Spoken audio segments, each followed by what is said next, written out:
Hey guys, Pankaj here with Carbon Law Group. I'm also joined by my colleagues Denis Shmidt and Nabil Bisharat with Orsus Gate. Can everyone hear okay?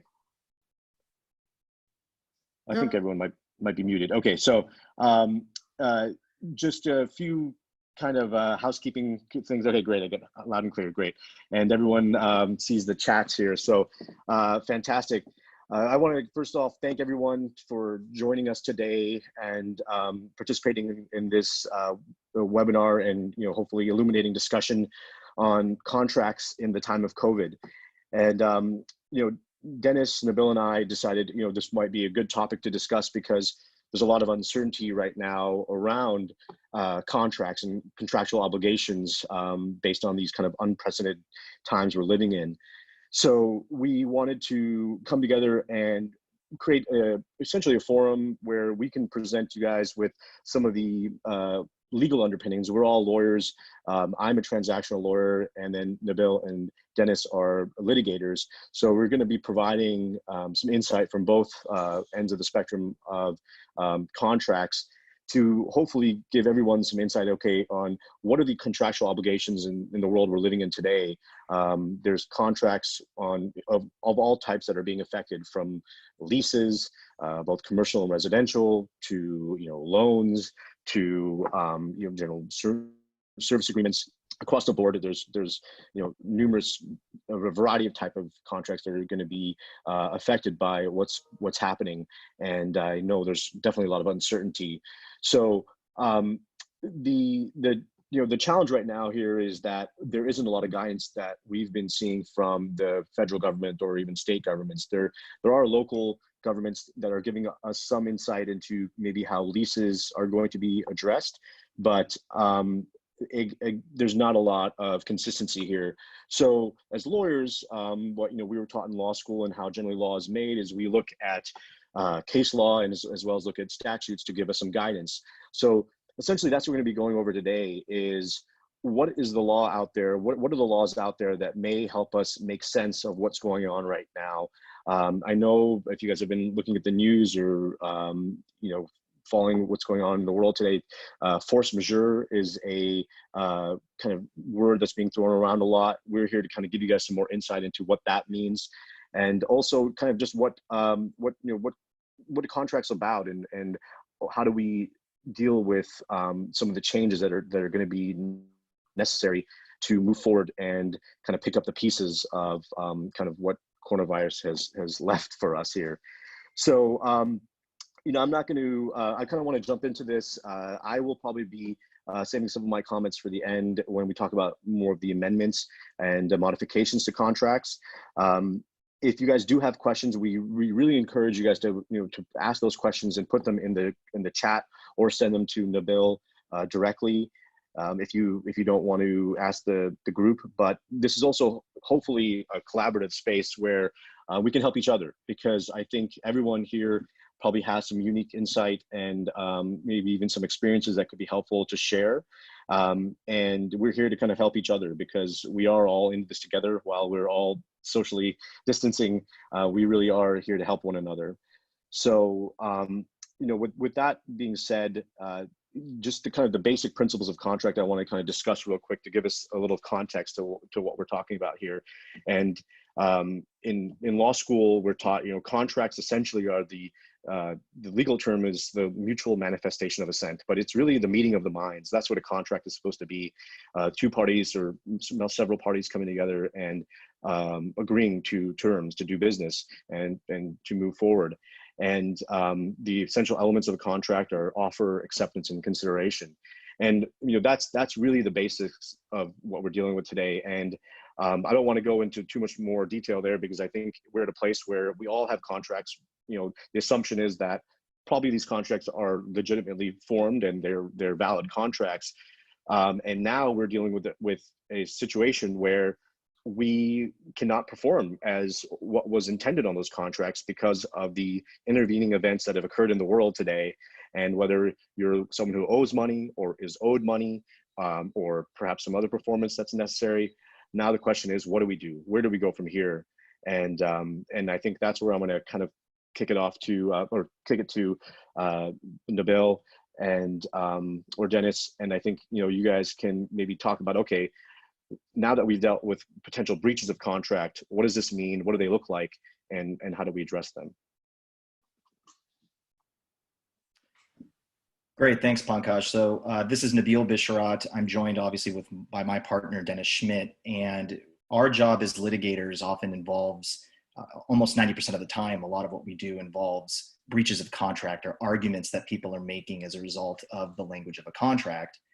And the kind of interesting thing that we're living through right now with the COVID-19 pandemic is that a lot of people sort of go into the negotiations and relationships that they have with their contractual partners, assuming that everybody agrees that this is an unprecedented time. And so as a result, we should all be, very friendly with one another, and we're going to work together and everything will be fine. The problem is that the reality of how contracts are interpreted and how courts specifically view contracts is that the real world oftentimes does not exist. What a court will do is it will first look at the pure language of the agreement between the two parties. And the court is going to ask itself, is there something in this agreement that deals with the present circumstances? And so typically, when you're dealing with a situation like what we're going through now, what a court will look for are what are called force majeure provisions. Force majeure is a legal term of art. It basically means that there was some kind of unforeseeable act, event, or occurrence that is so far beyond the control of the parties to the contract that it's impeding or prohibiting one or both of them from performing their obligations under the agreement. Normally, these provisions are inserted in contracts, and they typically talk about things like acts of God, or they'll talk about natural disasters such as floods or fires. Certain industries, and specifically in California, there is a bit more of an expansive take on force majeure clauses. So there are certain industries that will write in certain kinds of acts that will count as a force majeure event that you wouldn't normally think of as a quote unquote act of God. So for example, the entertainment industry will often include things like a labor strike as a force majeure event that is outside the control of either of the two parties to the agreement. Because oftentimes parties that are involved in entertainment contracts, they can't control whether or not there might be a writer's strike or something like that. So California does allow for parties to have a bit more of an expansive view of force majeure, but typically they are intended to encompass events that take place that are so far beyond the parties' control that really what we're going to do is we're going to say we're going to excuse one or both parties from performing their obligations under the agreement. So there's a couple of things that are important there. Number one, that means that the contract is not, the contract doesn't suddenly terminate because of what is occurring right now. What a force majeure event does is it forgives one or both parties from performing under the agreement. And that means that oftentimes those provisions may include something that says that, your performance is excused until the event ends, right? If there's a flood, you don't have to worry about participating or doing what you're supposed to do under the agreement until the flooding is over and the city okays people to return to work. And then once you return to work, we expect that you're going to get back to performing. And that's typically what you're looking for. Force majeure provisions are the explicit writing that goes into a contract. It's an explicit provision that the parties have agreed on before the event has taken place. And so what happens then is the court is going to look at that language and it's going to say, okay, I see that there's a provision here and the parties have explicitly agreed that certain events are going to count as force majeure. And that's important to note because when the parties agree that certain events qualify, the court typically will say whatever is included in the agreement excludes what's not in there. So if you have a contract and that contract says force majeure or forgiveness of performance or excuse for performance, and it lists explicit types of events that would qualify as force majeure, that means that something like the COVID-19 pandemic, if it's not listed there, if you don't see disease, pandemic, something like that listed, it would be excluded from the definitions that the contract has provided for. And that's very important because oftentimes what happens is these force majeure provisions are drafted in a way that is using very broad language. They'll just say act of God, or they'll just say natural event. And it's not really clear whether or not that will end up including something like this pandemic. And the reason for that is, although the disease itself is obviously a natural act, its impact on society is not necessarily as a result of the disease, right? If a judge or a governor or a city mandates closures, that's now the city mandating the closure. That's now a governor mandating the closure. It's not a closure that is resulting directly from the disease itself. And so it's really important, really, really, really important that when you are looking at your contracts and you're looking at what it says force majeure qualifies as, that you look to see, does this include something like a pandemic, or does it exclude something like a pandemic? And so you're going to want to look to that. And if what you see is instead a very broad provision, it literally just says acts of God or things outside the controls of the party, then what a court is going to do is it's going to say, okay, the parties contemplated that there should be excuse for performance in this agreement. They wrote this provision, but unfortunately they wrote this really broad, pretty vague provision. So what should we do next? What a court will do is a court will say, okay, first off, was the pandemic foreseeable? And is it otherwise able to be overcome by some other reasonable alternative means? Is there some way to get around this? And that's the question that's really going to be left up in the air. This is part of the reason why, one of the things that we want to encourage everybody on the call to do is really talk to their attorneys about this, because it is not self-executing that a judge is just going to say, yeah, this pandemic's unprecedented. We're going to excuse performance.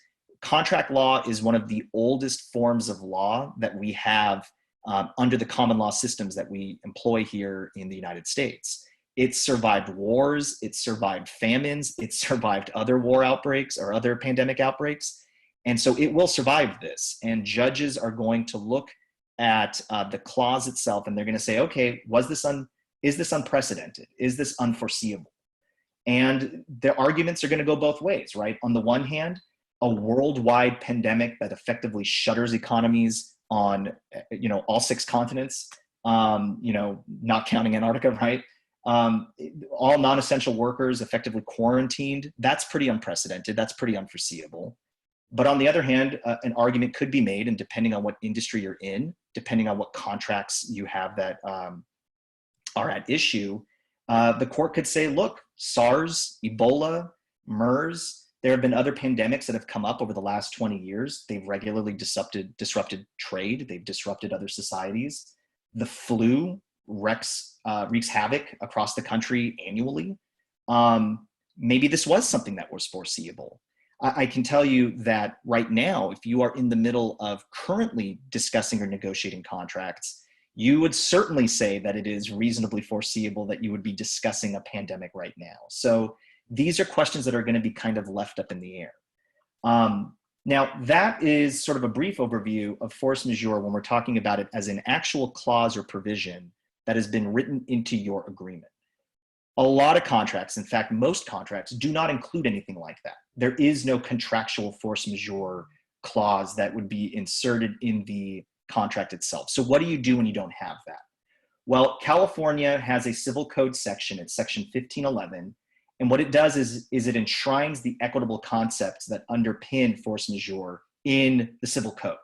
And so that provision states that performance is excused when performance is either prevented or delayed by an operation of law, or when it's prevented or delayed by, and this is the quote from the statute, an irresistible superhuman cause, or by the act of public enemies of this state or of the United States. So that's how they kind of conceptualize what a force majeure event might be. But there is an exception, and the exception is unless the parties have expressly agreed to the contrary. So that gets back to the idea that you have a provision in the contract. If you've decided to define what force majeure is there, the court is not going to look to that civil code section and give you relief because the parties have already decided, hey, we're defining what this means here. But let's assume, like I said, that we don't have that kind of a provision. So what happens then? So what the court is going to be looking at is they're going to say, okay, how do we prove that the current pandemic is a force majeure event? And what they do in that instance is they look to two other sort of theories of contract law, performance of contract law, that the law has developed. And those two theories are impossibility and impracticability. So first, the court's going to say, okay, we've got this unforeseeable event and it's outside the party's control, right? Those are the first two things. And then they're going to say, okay, well, is performance impossible or impractical? And so what do those two terms mean? That's where it gets, again, a little bit confusing. So impossible and impractical oftentimes get meshed together by courts, but they are two different things. The idea behind something that's impossible is that the nature of the thing that you're trying to do has now been rendered impossible. So for example, if you have a contract where you're supposed to deliver a specific unique kind of good, and that specific unique kind of good can no longer be provided, performance is now impossible. So an example of this might be that you are an importer of fancy wines from Europe, and there's one specific type of champagne that you're getting from the Champagne region of France. It's produced by one specific vintner there. If that vintner is now incapable of delivering, that person now no longer is able to produce the wine as a result of this event, then now it's impossible for you to act under the agreement, okay? Impracticable means that what has happened now is that the cost, difficulty, or expense of doing the thing that you are required to do is now so great that it's just simply unreasonable to expect the party to perform, okay? So that's how those two things are different. What's important to recognize is that the fact that you performing is a little bit more expensive or a little bit more difficult, or it's going to require you to put in some more effort, is not enough to excuse performance. Really, it has to be that the issue is so that the supervening event is so extreme that it's causing unreasonable difficulty, unreasonable expense. You're going to suffer unreasonable loss or injury as a result of trying to perform your obligations under the agreement. So again, these are all things that as a party to the contract, you would have to be arguing and putting forward. And a judge is going to look at those issues and decide, okay, do these apply? Do either of these two theories apply? Do we have this unforeseeable event? Is it outside the party's control? And is it either impossible for them to perform or just wholly impracticable that we're going to say, okay, performance is excused? So there's kind of a lot that's there. And when you're looking at that, it's easy for people's eyes to kind of glaze over and think, okay, this is too difficult for me to explain, or I don't know if I have this information. At the end of the day, I signed this agreement, and now this pandemic is making it so that the nature of the contract, the thing that I want to do, the purpose of it, is now frustrated. So what do I do in that situation? And that brings us to our third defense, which is literally frustration of purpose. And it is this idea that performance is still possible. It's still reasonable to expect one or the other to perform. But the actual essence of the contract, the reason why you're doing this thing is has been rendered so frustrated by this outside event that it's really difficult for you to be able to perform under the agreement. And it doesn't make any sense for you to do it. Basically, you both have come together and you realize that the point of this contract just doesn't make any sense. And in that instance, the judge, again, is going to look to a couple of things, right? The judge is going to say, okay, has the basic purpose of the contract been destroyed by whatever this supervening event is? Is the nature of the thing that has to be done, is it unforeseeable? Again, was it not known to the parties that this thing would have come up?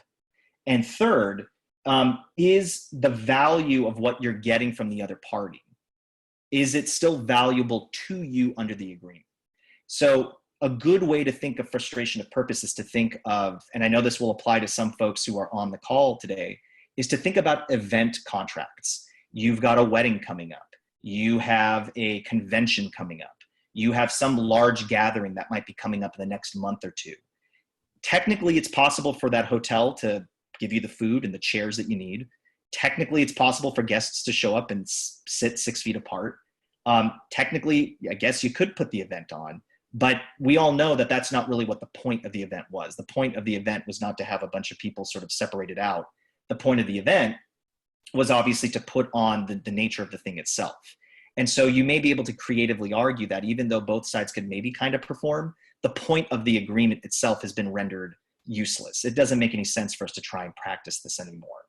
And in that instance, you might be able to prove to the court that, yeah, you know what, this agreement, we really should say that the purpose of it has been frustrated, and we are no longer going to require that the parties are going to perform under the agreement. So that's kind of a broad overview. I know that there's a lot there, and we want to encourage people to ask questions. I see that there are some that are coming in. So if you have questions about any of that, please, let us know, send them in on the Zoom group chat. We'll try and address those there. The one point I want to make before I kick it back to my colleagues is the way that California constructs that statute is it does also say by operation of law. And that's really important because right now, I don't think I'm saying much of a secret here. The federal response to what is going on is a bit of a mess. The states are stepping in, and some of them are doing it very aggressively. Others are doing it sort of in a hands-off approach. And even those that are doing aggressively, such as California, are still leaving a lot of decision-making to local municipalities and cities. The reason why that's important is because it's one thing for the governor to come out and say, we advise everybody shelter in place. That is an advisement. It's not the same thing as telling people you have to do this. Some cities are telling people you have to do this. And so again, although there might be a general idea that you shouldn't be doing anything because the governor is advising you don't, unless there's an actual order saying it, you may not have an operation of law that would kick in to then say, okay, we can't perform under this agreement. So there's a lot of moving parts. There's a lot that gets involved when you're trying to excuse performance. And what we really want for folks to take away from this is to understand that it is not a self-executing concept.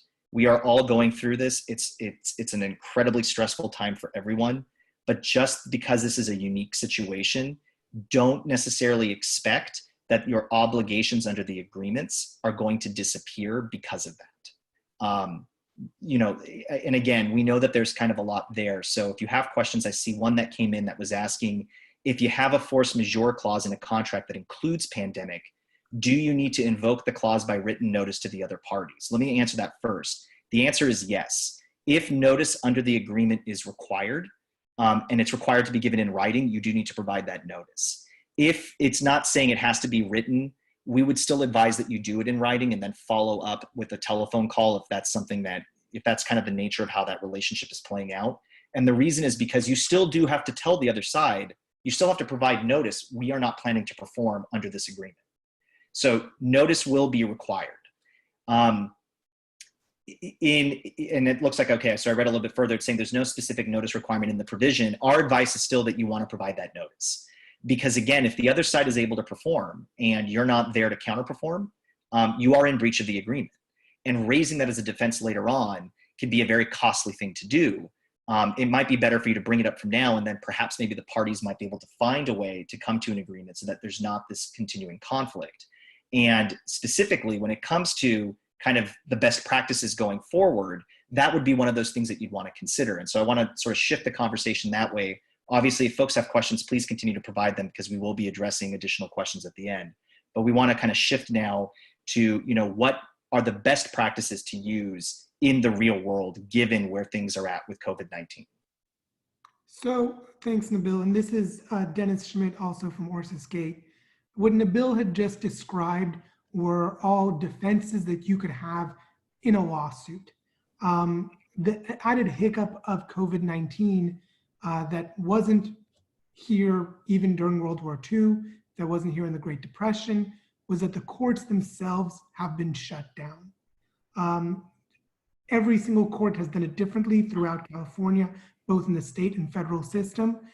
They've either pushed back all of their non-essential duties or have completely shuttered their doors, meaning that these defenses, these disputes will not even get in front of a judge for months, if not years to come. And so as a real world practical way to handle these disputes is to negotiate.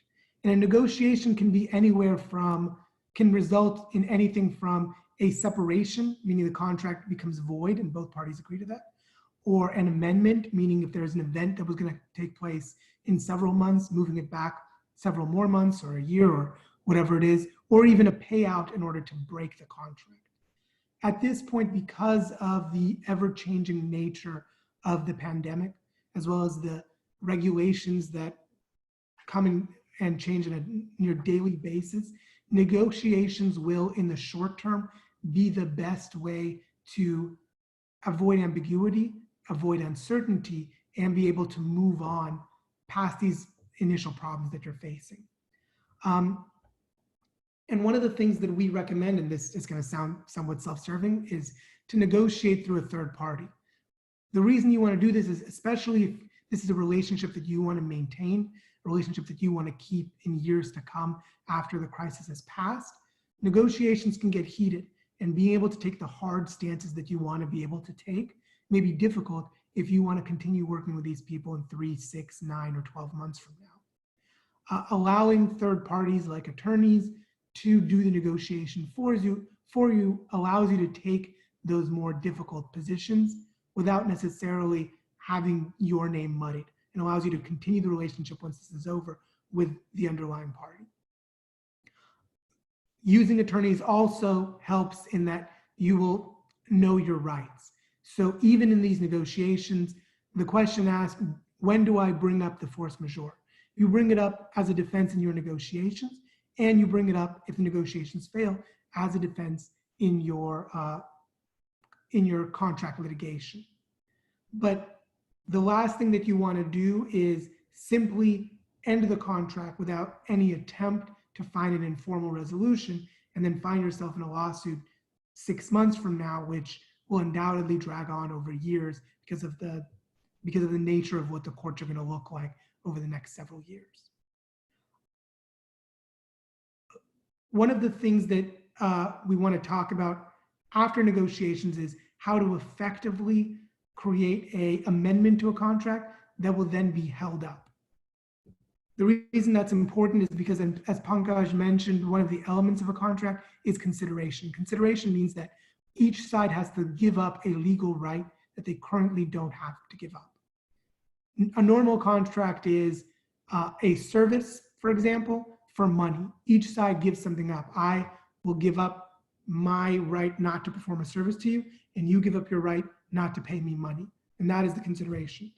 When you are doing an amendment also has to have consideration, meaning that if someone says, we're going to give you an extra 6 months and you don't give up anything in return, if they turn around and take away that 6 months, the courts may find that amendment not to be valid and may hold you to the original agreement.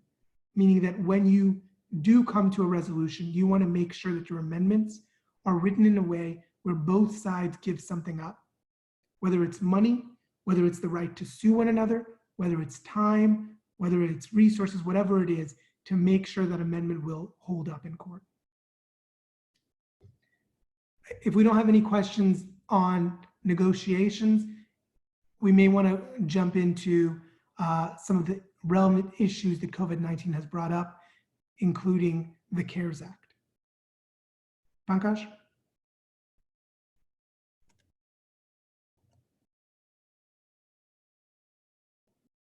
Sorry, I think I was muted. So thank you. Yeah, thanks, Dennis and Nabil. It was really insightful. I know there's a lot of information, guys, there. So if there is something that you guys want to get more detail on, or if you guys have questions about, please let us know. This is going to, again, we want this to be collaborative.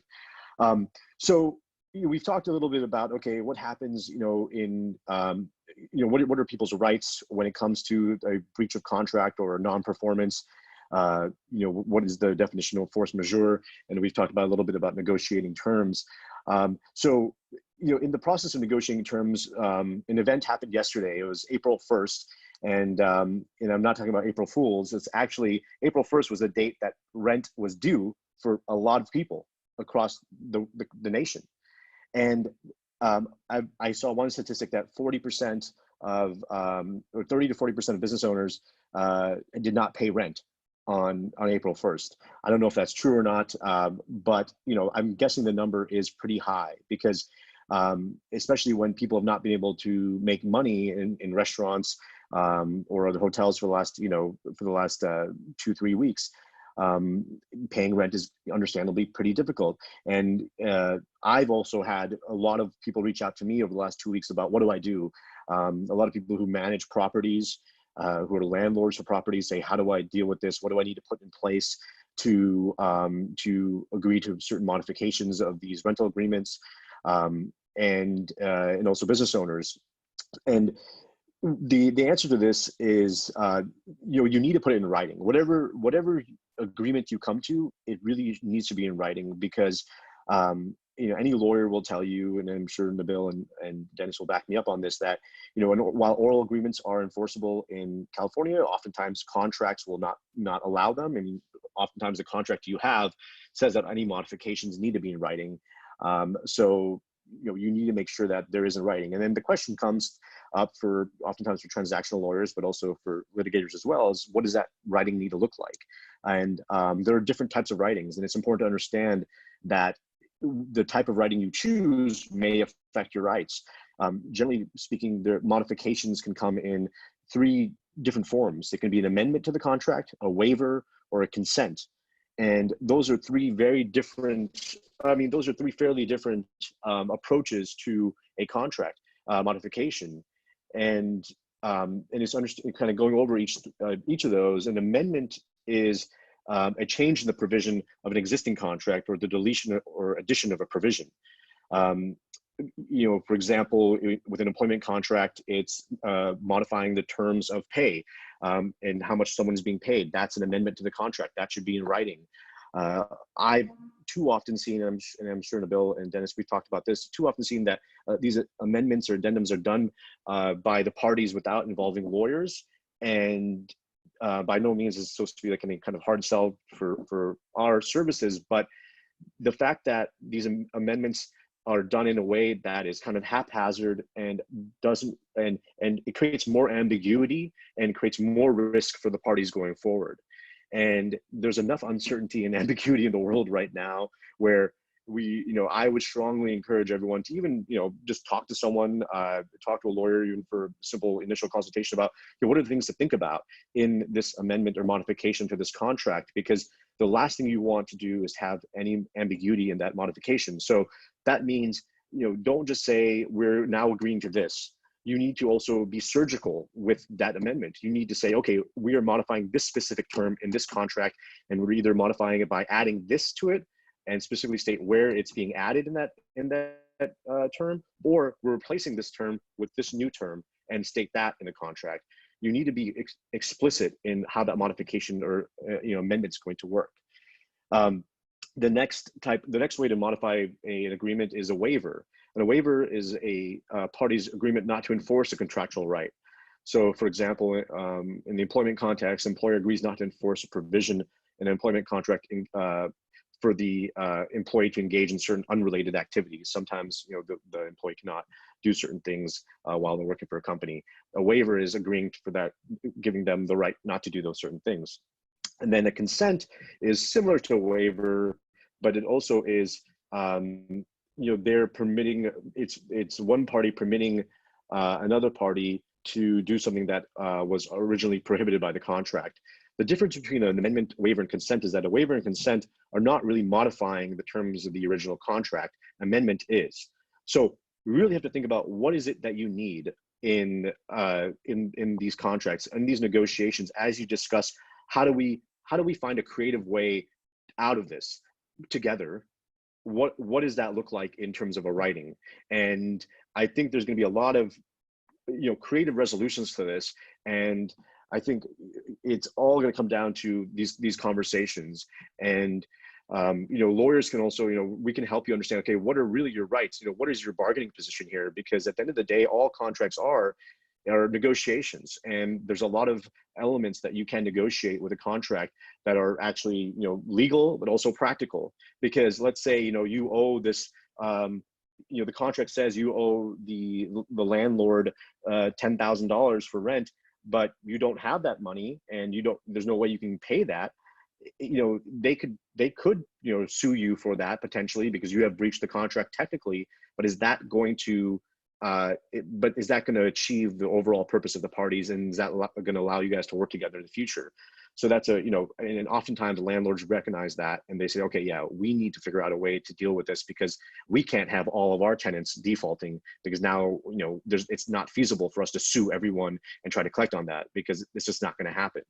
So everyone needs to figure out a way to make this work and understand what everyone's obligations are. And it's really about, I think, approaching this from using empathy and some compassion in this whole process and the negotiation. And the hope is all parties will come to this with that understanding, because if everyone takes a hard line, I don't think it's going to work, and we're going to be doing ourselves a disservice and trying to move on from what has happened. Thank you, Pankaj. This is Nabil. I wanted to jump in on that because I know for a lot of folks on the call, whether you're an attorney or you're a business owner, there tends to be some confusion about where commercial leases and residential leases, how the law will work with both of them. And we want to be very clear. The law protects you when you are leasing your house or an apartment or a condo or whatever it might be. There are a lot of protections that you have as a resident. Those protections basically disappear when you are in a commercial lease situation. A lot of the protections, even that have been put into place after COVID-19 by the governor and by different municipalities, are only really applying to residential leases. They are not applying to commercial leases. So we want to make sure that everybody here understands that they do need to be in touch with their landlords, and they need to understand that the typical rights that a landlord has, especially under those very generic AIR, commercial lease agreements that a lot of landlords use, those are still going to be in effect. I understand that the governor today is supposed to be holding a press conference in which he will be addressing issues related to commercial leases. I don't know what that will be. Obviously, I'm not in touch with Gavin Newsom personally, so I don't know what he's going to say, and we don't know what guidance is going to be provided. But as it stands currently, the directive to commercial landlords and tenants is basically, hey, everybody should try and get along, and everybody should be talking to see what they can do. So some things, again, kind of going along with that trying to find creative solutions. One thing to look at is check to see if your lease, or any other contract that you have for that matter, check to see if there's a liquidated damages provision or some kind of early termination clause in there. Oftentimes contracts will include something that will give like a price tag for one party or the other to breach the agreement.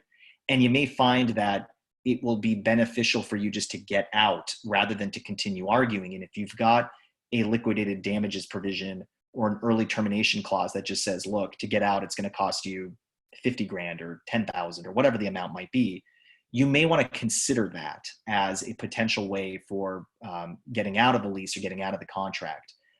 You also want to take a look at those provisions just to make sure that there isn't something in there that talks about rent abatement or some kind of, some kind of clause that makes your rent a percentage of sales or something along those lines.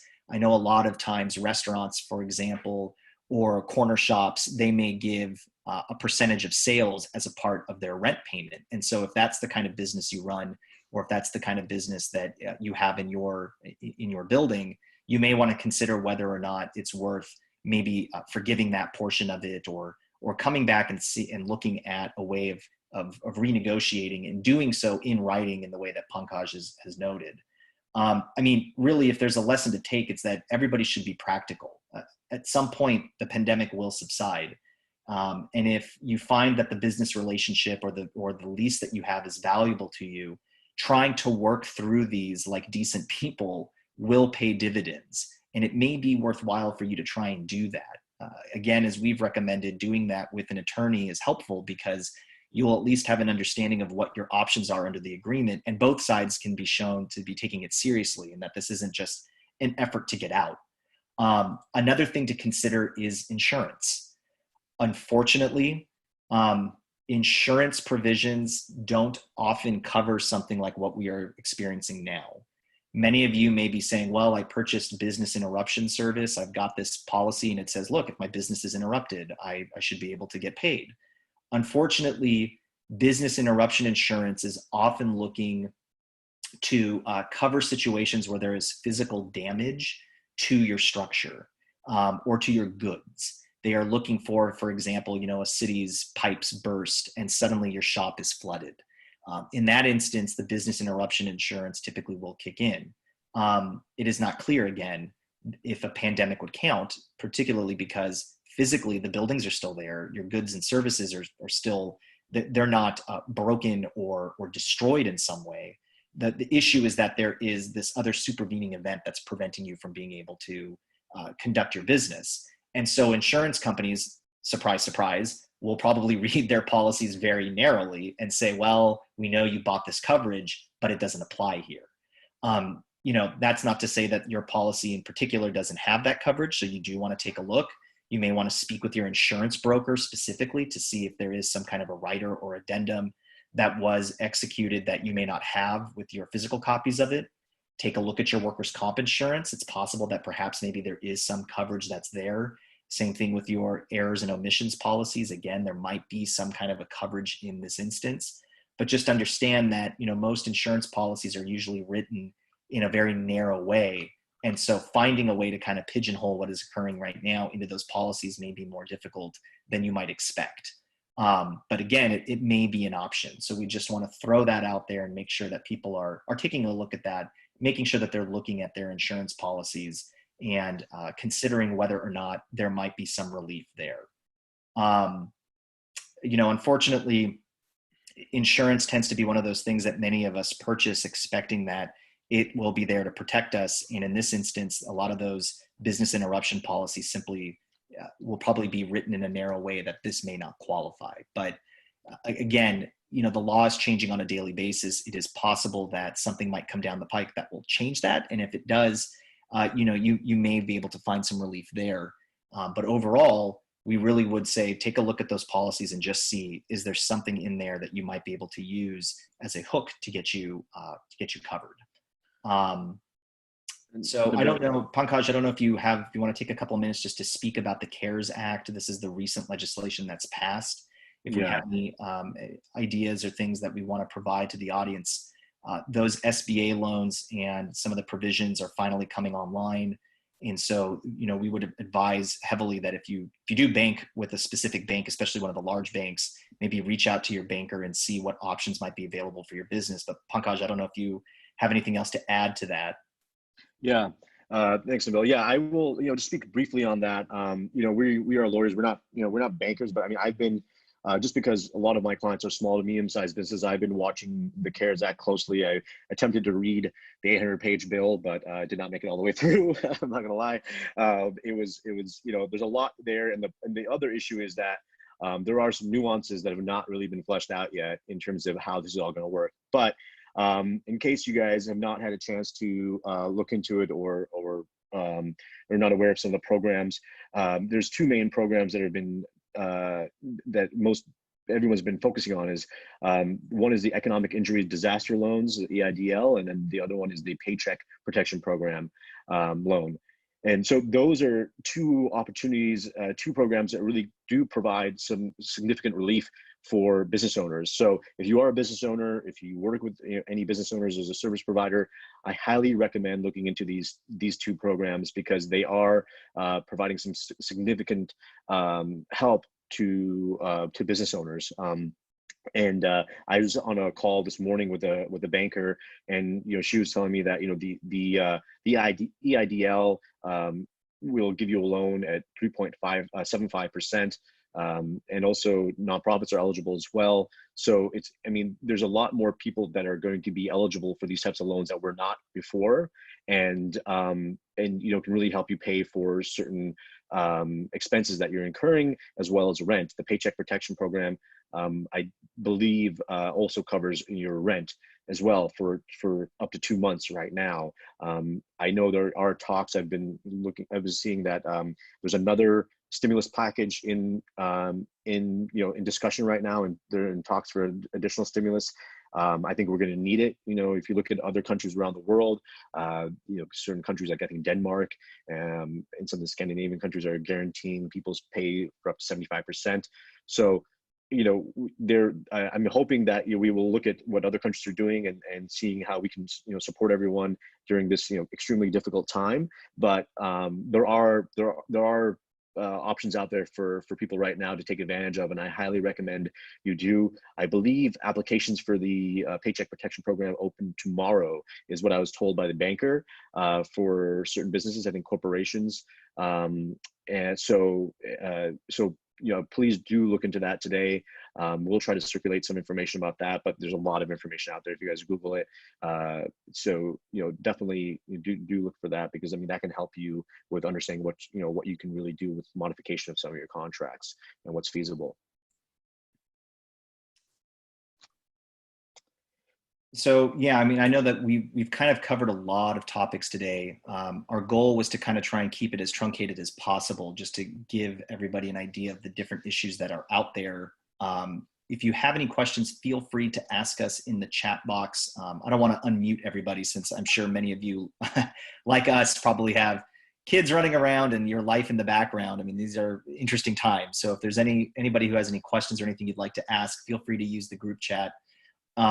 Dennis, I don't know if you have any closing thoughts. I have a couple in mind, but I want to kick it back to you to see if you have anything else you'd like to add. Yeah, really what we want to hammer home are a couple of things. One is that these rules will evolve and adapt. One thing that we didn't really talk about is that at the end of the day, judges are also human. And unlike in most other situations throughout history, where they've been able to be removed from the practicalities of the cases in front of them, in this situation, they are just as stuck at home as we are. They are just as hampered. They are even more hampered because most of them are older, meaning that they're not used to working with technology. And so it is unclear what we'll see over the next couple of years of how judges interpret and how judges ultimately decide how to treat the people who are injured by this pandemic.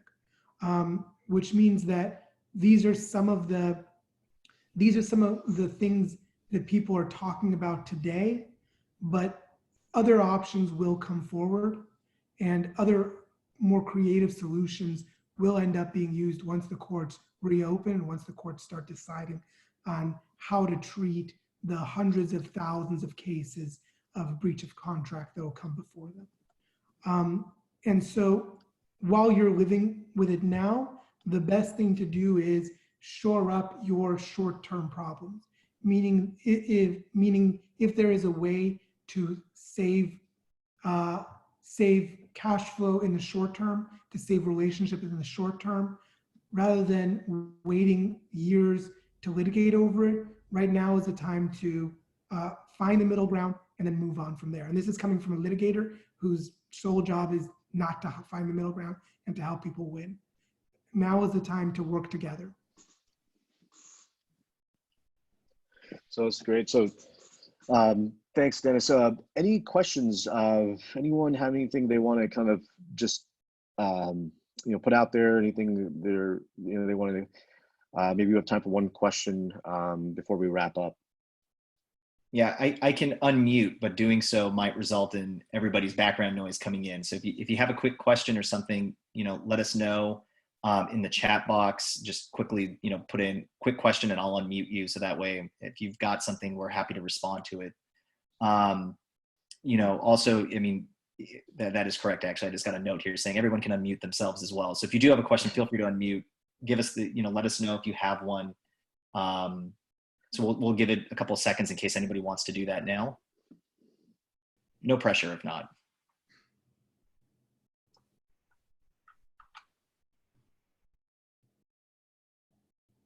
I got one here, Nabil. Nabil. So, okay, it says, what if one party feels it's safe for the other party to perform, but you don't feel it is? That's a great question.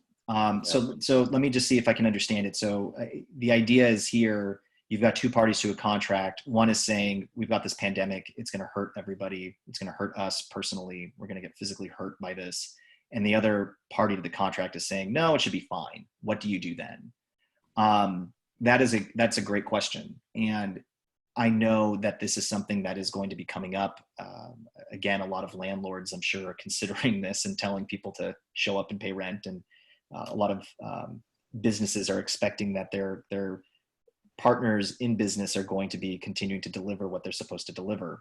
So what we would advise is this, like anything else that we've discussed today when it came to defenses to performance, you need to raise this issue with the other side and make it clear to them that you do not believe it is actually safe to perform. To the extent that there are rules such as, or ordinances that have been put in place, such as the shelter in place rule, you want to be able to specifically point to that and say, look, in the city of Los Angeles, for example, we have been ordered to shelter in place for the last 2 weeks. We simply cannot perform. If you've got something that's in the future, we're talking about an event or something that will take place in a month or two. I think in that instance, because it's not immediate in the sense that it's happening today or tomorrow, but it's happening in the future, you want to definitely give notice that you consider the current circumstances to be such that it would not be safe for you to perform. And as a result, it is important for the other side to go ahead and excuse that performance. That will likely be met by a counter response that's saying, no, it's fine, or, oh, let's negotiate. And as we've said, we are encouraging people to do that, to try and preserve those business relationships where you can.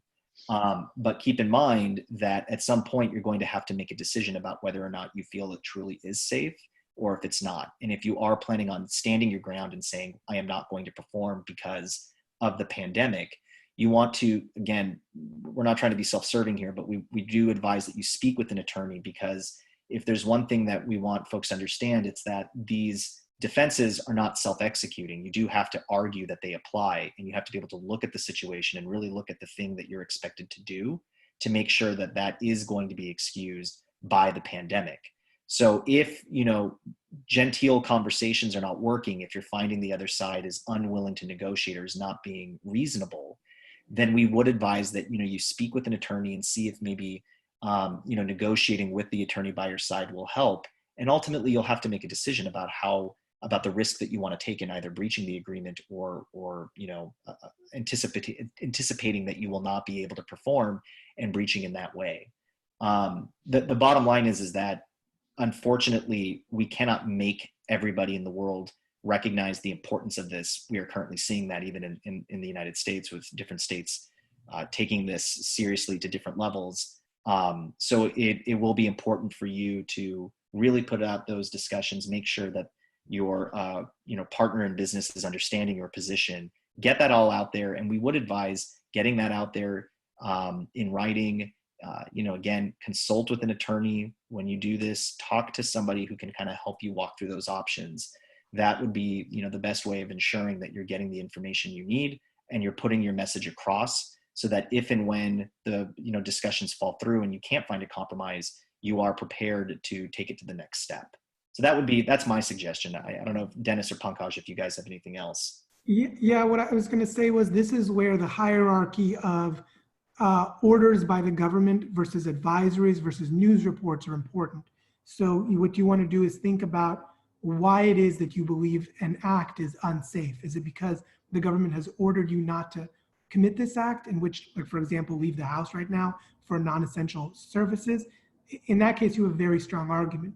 If it's based on a news report but not based on an advisory, then you have the weakest argument, and it kind of flows from there. We have a follow-up question. Let's see.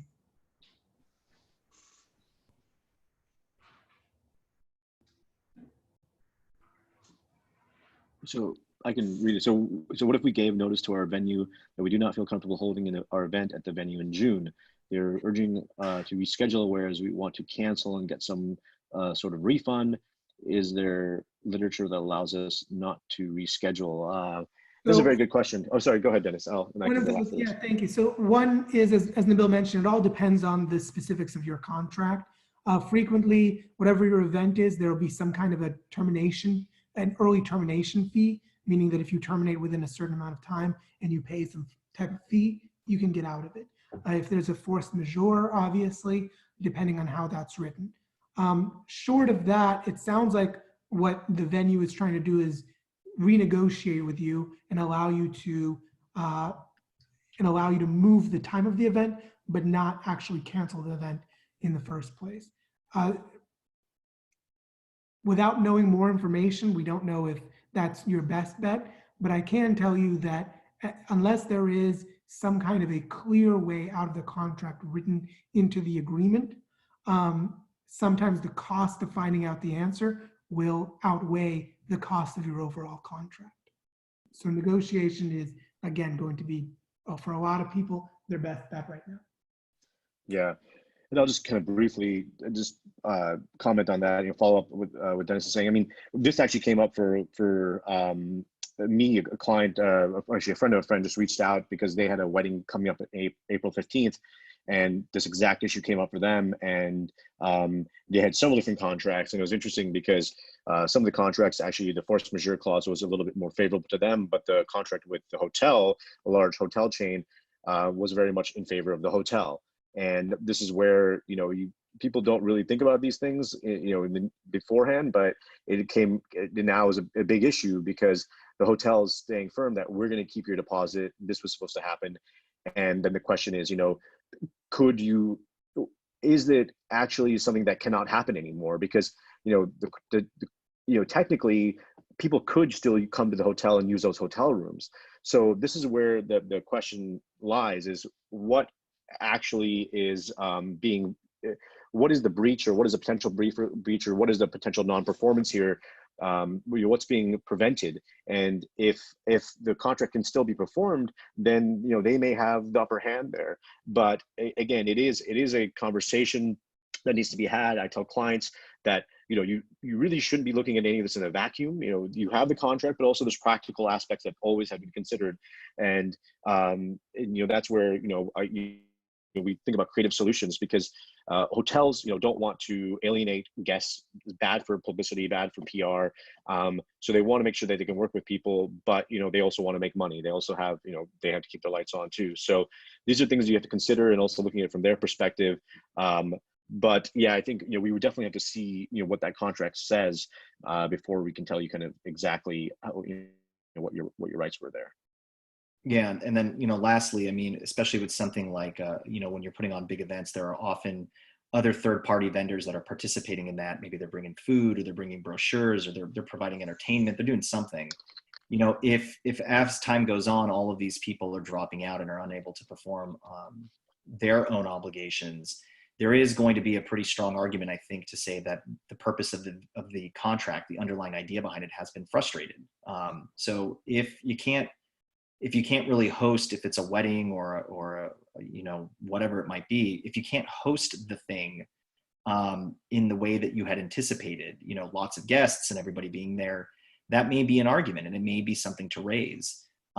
Again, the specifics of the language of your agreement are going to control, and those discussions with the other side are going to kind of be things that you're going to want to participate in and figure out if there's a way for you to come to a compromise before you simply say, forget it, I'm breaching, and I'm going to sue for damages. Because at the end of the day, especially for venues, oftentimes they require that you put down deposits or pay in advance. If they have your money currently, then the only way you're going to get it back, if they're refusing to give it back, is likely to sue. And at that point, you've got to figure out, is the cost and effort worth that time? Or is it better to see if maybe there's a solution that the two parties can come to, a reasonable accommodation? Maybe you move the event to a later date. Maybe you get a portion of the money that you've paid back, something along those lines. But there are a lot of considerations that need to be made based on both the language of the agreement and then just practically what makes sense for you.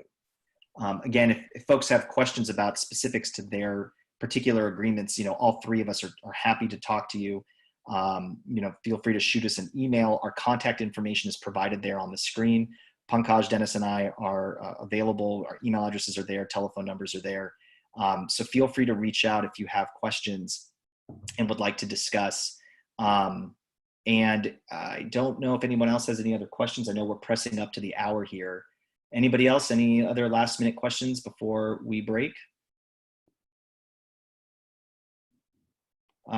This is interesting.